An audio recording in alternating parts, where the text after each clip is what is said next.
Hello.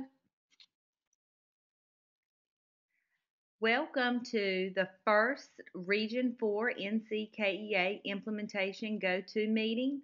This is Lauren Austin. I am a member of the Region 4 Implementation team, and here today with me is Jamie Graham, who is the lead for the Region 4, and we are very excited about starting these virtual sessions. We see that there are a lot of attendees. However, we can't see who everyone is. So we would like to ask if you would please submit your district name and all the attendees' names in the chat box, just so that we know who is in attendance with us today.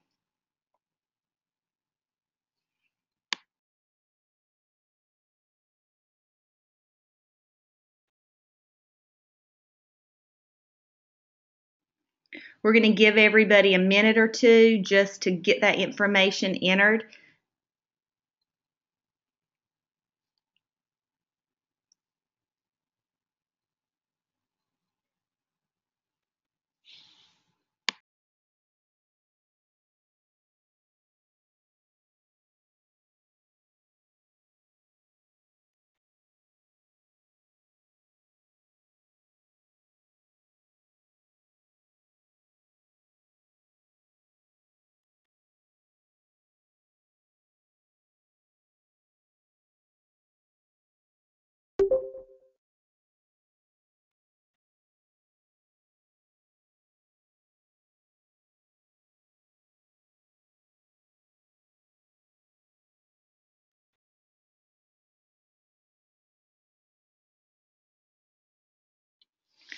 Okay, we have a lot of names coming in, and we are so glad that there are so many people joining us today.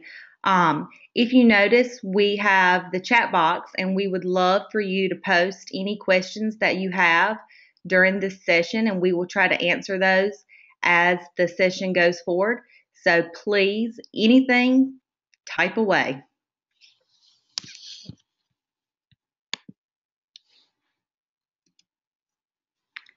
So to start with, we're just going to go through the agenda for the next 3 weeks. So you see on the screen, we have our first week 1, and today we're going to go through the overview and the vision. What is it? Tomorrow, we're going to focus on the 5 domains of learning and development. And then Thursday, we're going to talk about preparing for the 2015 and 2016 school year. These meetings are being recorded, and we will send these recordings out to your district leads after each session so that they can be played back for anyone that wasn't present today or couldn't be with us, or if you would like to hear them again. So just know that they are being recorded. So for week 2, we're only going to be doing 2 days, and on the first day, we're going to focus on the cognitive development domain, specifically the object counting progression and the steps. And then on Thursday, we're going to do an activity that focuses on the object counting progression, and then we will have some time for some question and answers. Moving along, we're going to go to week 3, which we will focus on the language and literacy domain, focusing on book and print awareness and the progression steps that go along with it. And then on the Wednesday, we're going to do an activity that goes along with the book and print awareness, and we will also have time at the end of the session for additional question and answers. As your Region 4 team, we consist of Jamie Graham, who is our Region 4 consultant, myself, Lauren Austin, who is a Region 4 team member, and another team member, Steve Lear.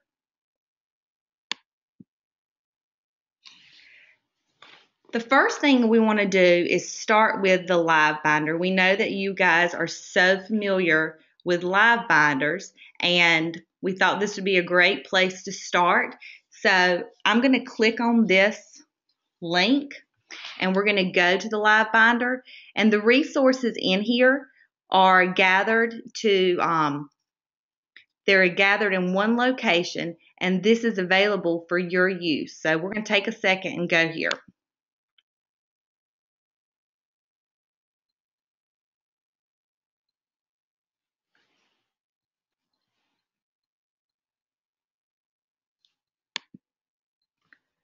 So as you see on this live binder, there are just a million green tabs.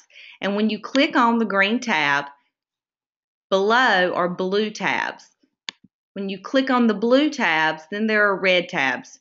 Once you've gotten to the red tabs, you've reached the end. When you navigate through this live binder, which is where all the information for the formative assessment process is housed, you will see a million things that you will be able to use as you are learning the process and learning the progressions.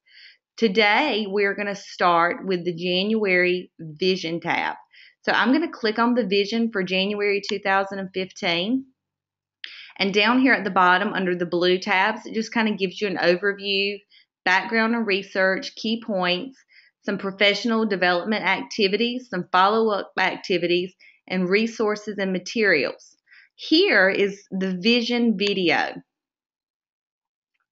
Unfortunately, on these GoToMeetings, we don't think we're able to play the video. We've had some difficulties with it, but we would love to encourage everyone to have a chance to view this video. It's 11 minutes long, and we feel like the video will just give you a visual for what the formative assessment process looks like. So if at the end of today's meeting or at some point during this week, if you have the opportunity, we would really love to know that you got a chance to look at this.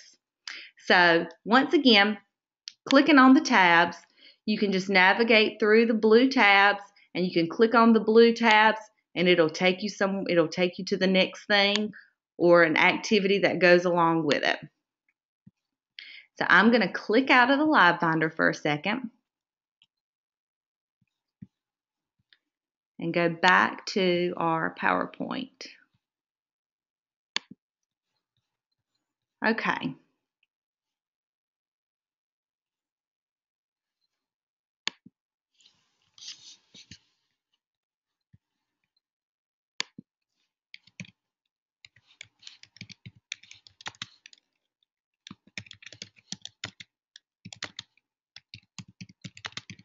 So we had a question for the live binder address, so we're going to be sending that through the chat box so that you can go to it.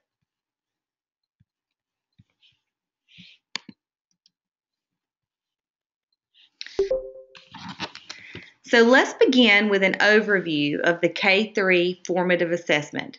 So we're going to talk today about the vision.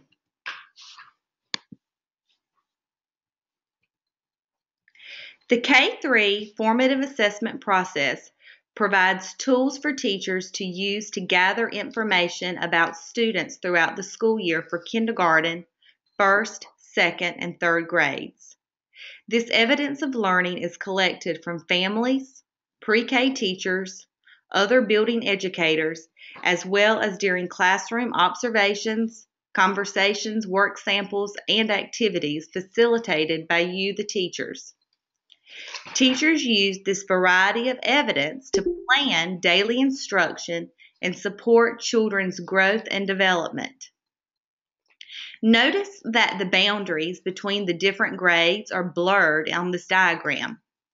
This is because there isn't a first grade assessment or a third grade assessment. Rather, the K-3 formative assessment tools were written to support growth and development of children ages 3 to 10. Therefore, a teacher can tailor the use of the tools based on the student's current development and understanding. Also notice the dark purple circle within the kindergarten section of the diagram.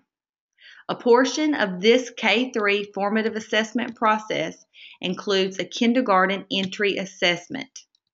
While teachers collect evidences throughout the year to inform teaching and learning, only data collected during the first 60 days of kindergarten is entered into the state's longitudinal data system. So I'm going to read that point one more time.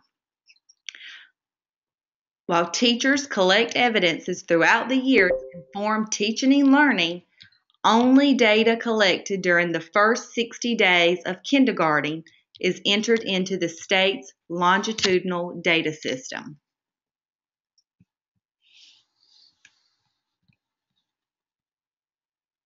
So, what is formative assessment? It is a process used by teachers and students during instruction that provides feedback to adjust ongoing teaching and learning to help students improve their achievement of intended instructional outcomes. So, as just stated, this K-3 process is formative, meaning that teachers collect and use a variety of evidence to plan daily instruction and support children's growth and development. In contrast to summative assessments, formative assessment occurs in an ongoing manner during, rather than separate from or at the end of instruction. The evidence gathered helps teachers identify where students are currently in learning and informs next steps with instruction. Thus, the K-3 formative assessment is a process rather than an instrument to be administered.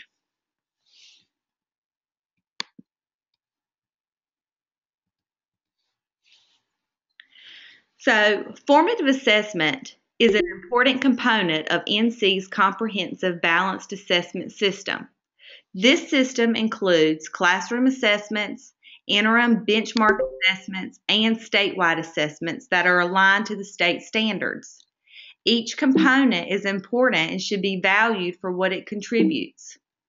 Notice, though, that formative assessment is the largest component of this system, and it is located at the base of this system, indicating that it is the foundation of the assessment system.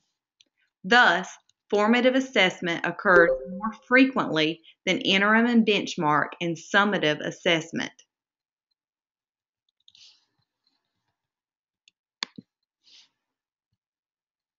So now we're taking the chance to look at the constructs that are going to be required. So there are 5 approaches to learning: cognitive development, emotional social development, health and physical development, language development, and communication. So NCDPI listened carefully to the validity pilot participants and used their feedback to make decisions. During the pilot, teachers found it overwhelming to learn the new assessment content. The construct progressions, including the student performance descriptors, the sample assessment situations, and the assessment task, in addition to learning the assessment process and the use of the new web-based platform and digital tools. So, to address this challenge, the Office of Early Learning worked with the General Assembly to narrow the number of constructs to be assessed during initial statewide implementation by focusing on the 2 highlighted constructs that are familiar to teachers and administrators and for which current assessment methods currently exist.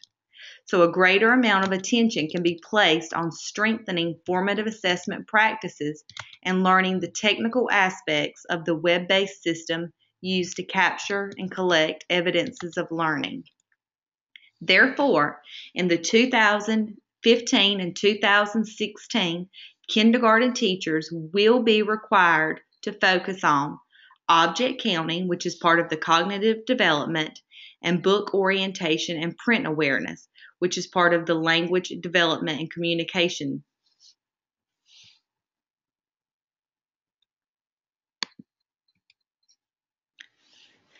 So this slide shows the optional constructs.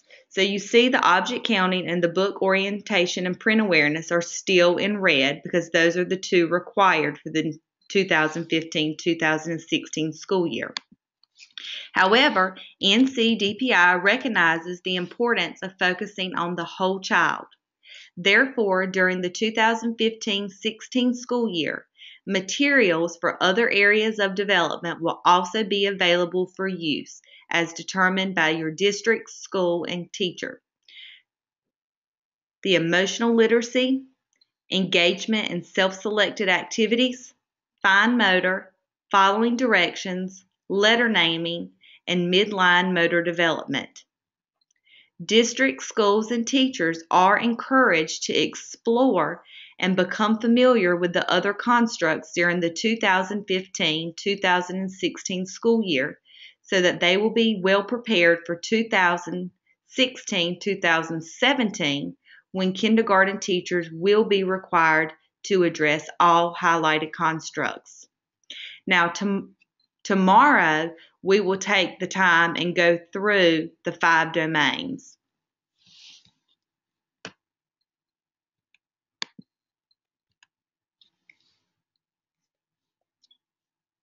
So I'm going to stop here for a second, and I'm going to give about 2 minutes in the chat box for anybody that has questions to go ahead and type those in, or if you want to have a minute to talk with your groups, if some of you are in a room with several people. So I'm going to unmute for a minute. So if you have a question.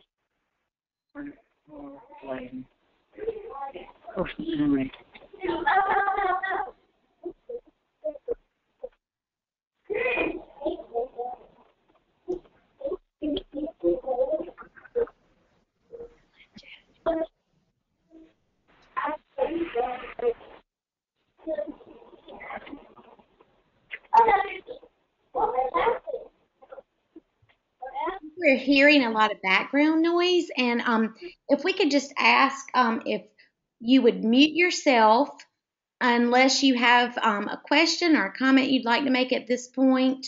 You certainly are free to do that for the next minute or so. But we're just asking if you would please just mute so that those who do have questions and would like to communicate that to us, that they would have all participants be able to hear them.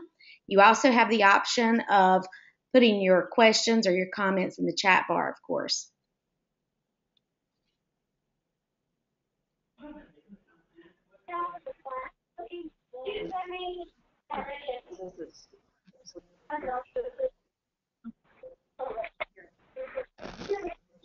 I think we hear a question, maybe that you're not close enough to the microphone for us to hear. So if someone would repeat that a little bit closer to the computer or the microphone that you're using.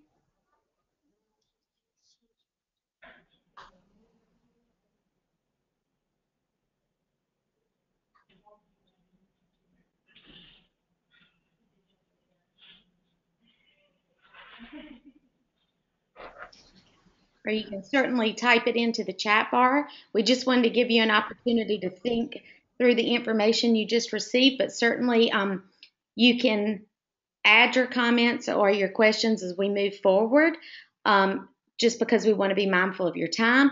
We're going to go back to a mute all setting so that Lauren can continue sharing with you all the information for the remainder of the time we have together.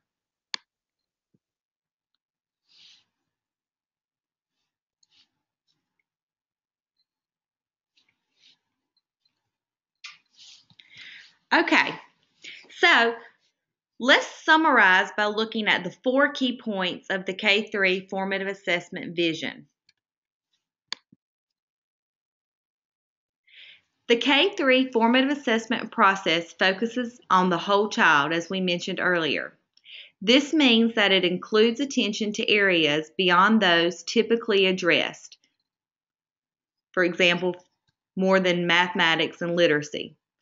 We know that each area of development impacts other areas of development. For example, if a child does not feel well, he or she may not approach a new task with vigor and interest or remember the 2-step directions that were given.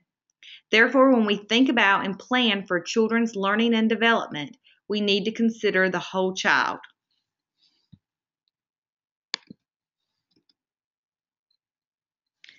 The K-3 formative assessment process was developed in accordance to the definition of formative assessment as adopted by DPI. So formative assessment, again, is a process that is used by teachers and students during instruction that provides feedback to adjust ongoing teaching and learning to help students improve their achievement of intended instructional outcomes. So this process is intended to be a part of your instruction, not something that takes time away from your instruction, not an additional thing.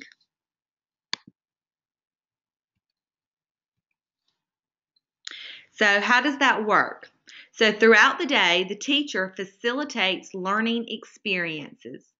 So while children are working on assigned activities by the teacher and self-selected activities chosen by the students, the teacher is able to learn about the students by what they make, say, do, or write. Therefore, teachers learn about their students by observing, asking probing questions, listening to what the children are saying, and examining student work. This occurs as the teacher is teaching and as the student is learning.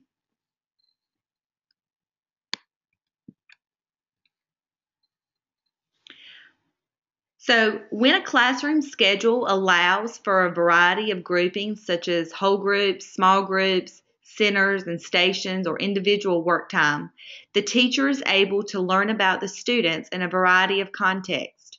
In addition, the students are able to learn, practice, and further develop skills and understandings in a variety of settings.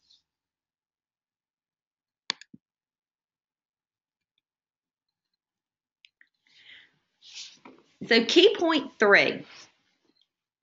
Multiple strategies can be used to capture student understanding. For example, strategies that we are already using or new methods.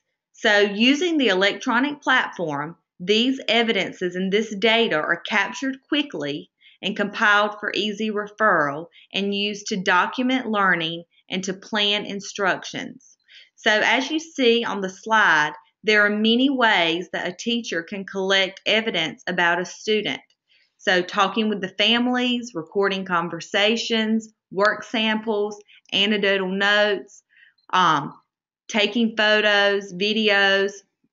These are just a few things that you can do to collect evidence. So key point 4. Teachers use a variety of data to better understand what their students know and are able to do. This helps teachers plan and adjust instruction in an ongoing manner, thus supporting the teacher's efforts to meet the needs of all the students. So the evidence is used to guide your instruction.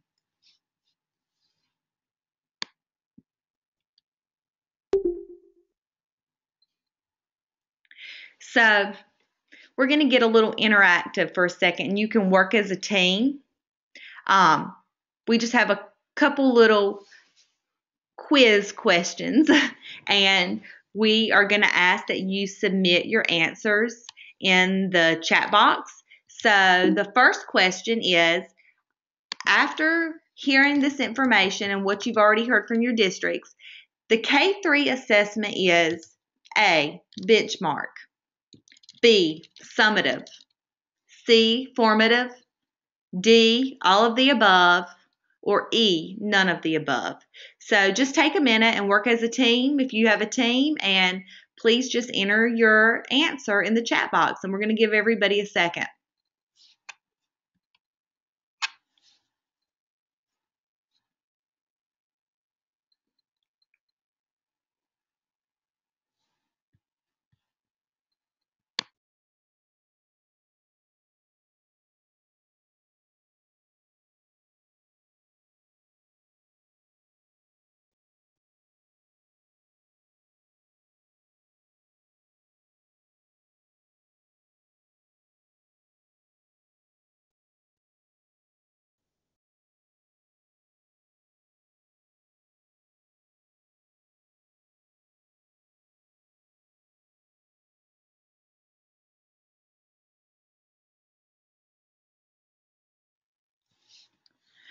Okay, so answers are in, and we have a lot of geniuses in the room because everybody got it right.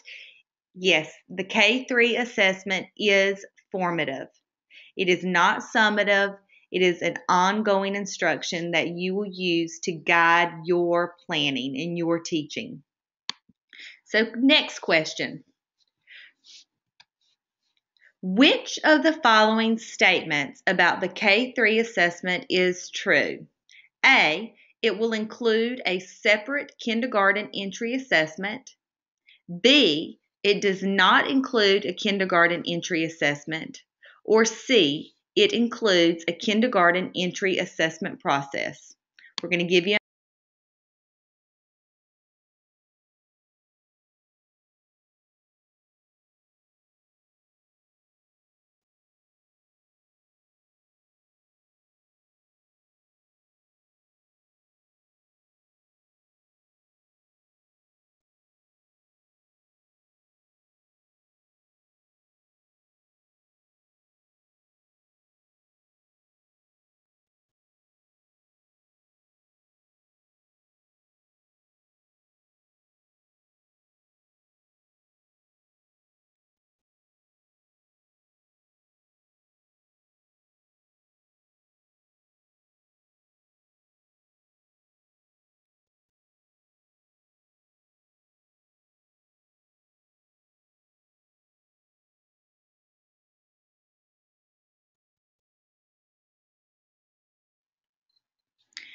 So again, everybody got the answer correct.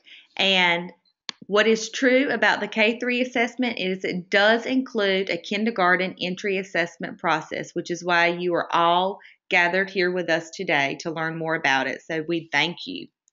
And the last question for our online quiz today. The K-3 assessment will be designed to A, determine teacher effectiveness, B, evaluate preschool programs,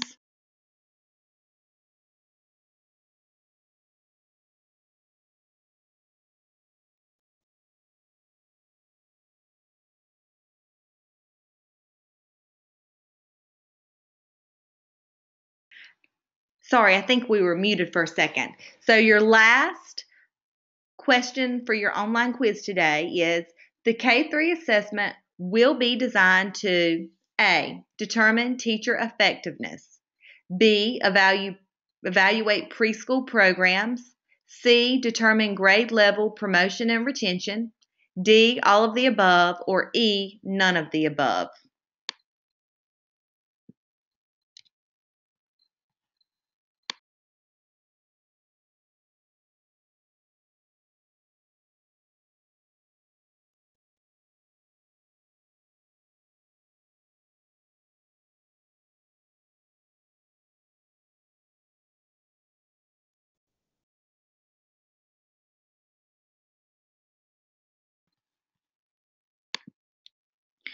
So yes, everybody got it. E, none of the above. The K-3 assessment is not to judge teachers. It is not to evaluate programs to determine whether students are grade level ready or not ready. The K-3 assessment is formative and it's meant to guide your instruction so that you have a better understanding of where your students are in their learning currently. So we added this slide just so that you would see the region, and we are Region 4. And again, Jamie Graham is our Region 4 consultant. And on the earlier slide, we provided her email as well as mine and Steve's. You are welcome to email us with any questions that you have. We just wanted to provide this slide so that you could have an understanding of where we're coming from. And then we are a few minutes early, and we were hoping that we would be. And we are going to, in a second, unmute the group. And we would love to have any comments, any questions, any concerns, anything that you would like to share with the group, or anything that you would like us to clarify or give a little more information about. So we thank you so much for being a part of today's virtual session, and we really want to take this time to get to know who's with us and, get all your thoughts out. So we're going to unmute and we're open for questions.